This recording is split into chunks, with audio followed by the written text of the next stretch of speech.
Hello YouTube world, this is Nicholas Montes here, and welcome back to the Teenage Movie Critic. Now, for the next few months or so, or maybe like 12, 11, 10 months for now, up until 2027, I want to do something a little fun. I have been invested into the different decades of film. I currently did not do a list for 1910s or 1920s just because that's just a bunch of silent films, and I'm gonna be honest, I hate the silent era. But what I wanted to start doing this month is because it's March, it's the third month of the year, we start off with this challenge doing 1930s movies.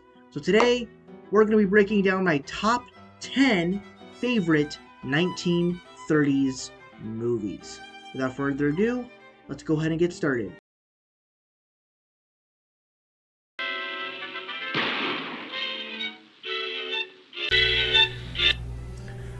And coming from number 10, we have The Public Enemy. Now, I feel like I kind of cheated with this one because I feel like what should probably be a little bit higher on the list is a film called The Adventures of Robin Hood, which came out in 1938. And technically, I feel like I technically lied when putting this movie on, but I just saw the Robin Hood movie just a few days ago, so it's not entirely a big lie, but I don't really care.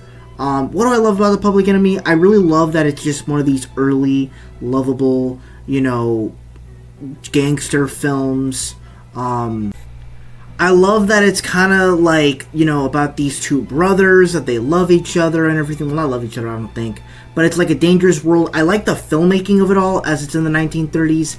It really is just a solid one. And it also kind of means a lot to me because this was actually one of the films that was represented at the Great Movie Ride in Hollywood Studios when that ride was going on. I remember we passed by all this gangster movie stuff, and I'm like, what is this movie? I thought it was The Godfather, but then I'm like, no, this is what The Public Enemy is. So, really like The Public Enemy.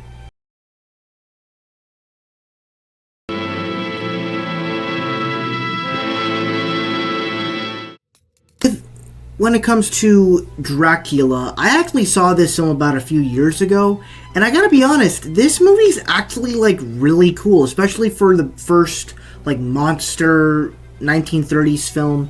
This movie really did work.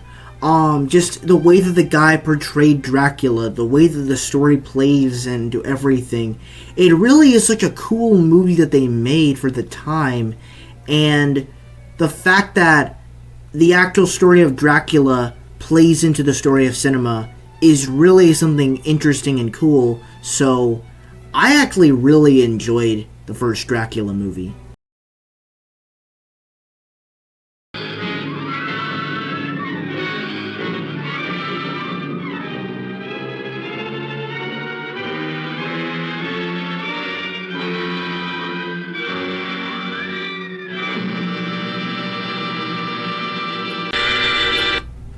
Alright, so number 8 is Frankenstein, and honestly, this is another really solid monster horror movie that came out in the 1930s.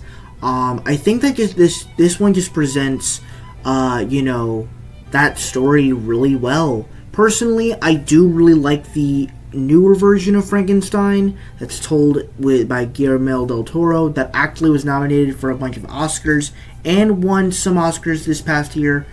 And so, overall, it is a classic film for a reason, and it makes sense. It's crazy, it's scary.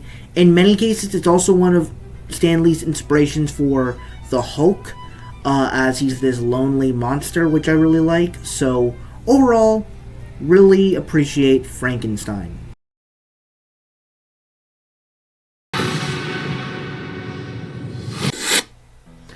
And yeah, we have Wizard of Oz. Now, I'm gonna be honest here, but I remember before a long time ago, I was not crazy about Wizard of Oz because, it's an old-time classic film. I don't really watch a lot of old movies. But honestly, I have to say, of all the older movies, besides, It's a Wonderful Life that's in the 40s, I would actually come out and say that this is one that I would probably watch a lot. And under the circumstances that the Wicked movies were coming out the last few years, I actually got the chance to rewatch this movie a few times, and I'll be honest, this movie is a gem for cinema. I think when it comes to the technicolor of this movie, it is quite gorgeous, and even in like the black and white scenes, there is still a sense of color that I think works really well in those scenes. But beyond that, the world of Oz is really well done. The music numbers are really cool. When we go to the Emerald City is kind of interesting. And then of course the performances between the Scarecrow, the Tin Man, the Cowardly Lion. Of course, I think Judy Garland is great as this Dorothy character. Not Linda Hamilton, the girl that plays the Wicked Witch. She's awesome too. Now, I will say there are some plot points that do feel a little bit out of left field, and maybe Wicked for Good does kind of fix that problem, but honestly, I don't care. I still think this is a very classic movie, and it is definitely one of the best films of the 1930s.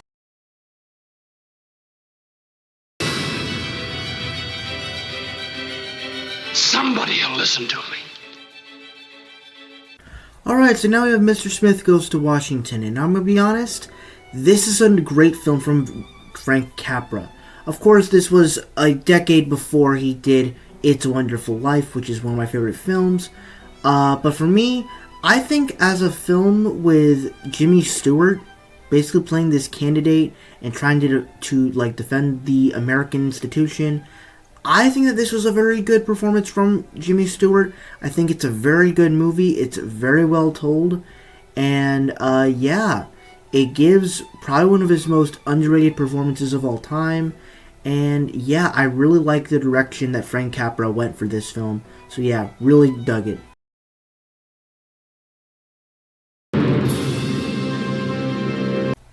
Alright, so coming up at number 5, we have Snow White and the Seven Dwarfs. And I feel like as watching this as a normal piece of cinema now, and not just another of one of Disney's products, I actually have a lot of respect for this film.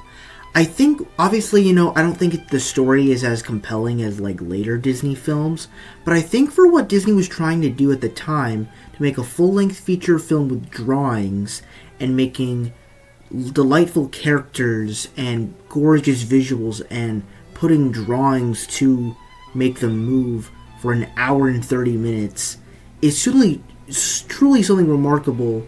And even the music is entertaining, everything about it is just fantastic, and it really is a great time. It may not be my top 10 Disney movie, but it is definitely one of the best films of the 1930s.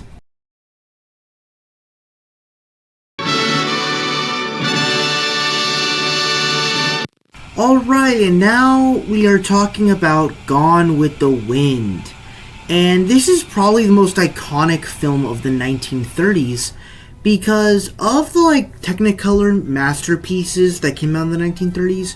You had Snow White, which was the first cartoon released film in the US. Then we had The Wizard of Oz, which was made specifically for, I guess, children. But Gone with the Wind is an actual movie made specifically for adults, and it is a epic film. It is an epic, and it works, and you have all these different characters, and it is gorgeous to look at. Personally, I love the Technicolor. I love how long it is. Well, okay, probably not how long it is because it is a very long movie and sometimes I do get bored sitting through it. But a lot of the performances, like Hattie McDaniel, is great in here. I think the score in here is probably one of the best scores of 1930s films. For me, this is just a brilliant movie. This is not a movie I watch very often, but it is a very well respected movie that I truly appreciate because of what it was trying to do. And it absolutely worked for me, so definitely got to make it in the top 10.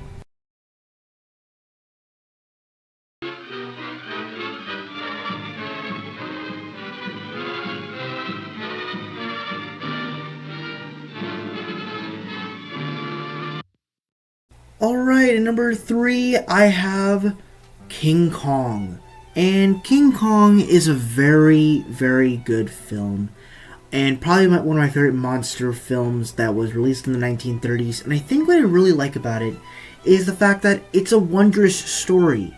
Of course, I think the 2005 version is probably a little bit better because it is just provided with good actors, better special effects. But with this one, it's like they took the little special effects of stop motion and basically created that as a whole world and made it something so unique for a whole city. And that to me is something that's really incredible of filmmaking. So I truly loved King Kong.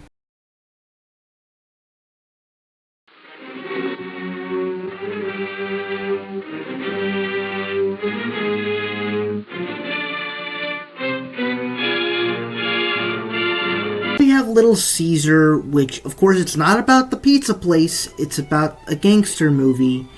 And I found this to be a really interesting early gangster movie, to where it just brings in this new person in a gang, and basically he kind of becomes the new boss, and things start to go awry, and it just becomes this absolute masterpiece of a movie. The Little Caesar works really well in this business. You see the cavalcades between all the people, and overall it is truly one of the best early gangster films of all time in the 1930s. So for me, I truly loved it. That's why it's my number 2 on my list.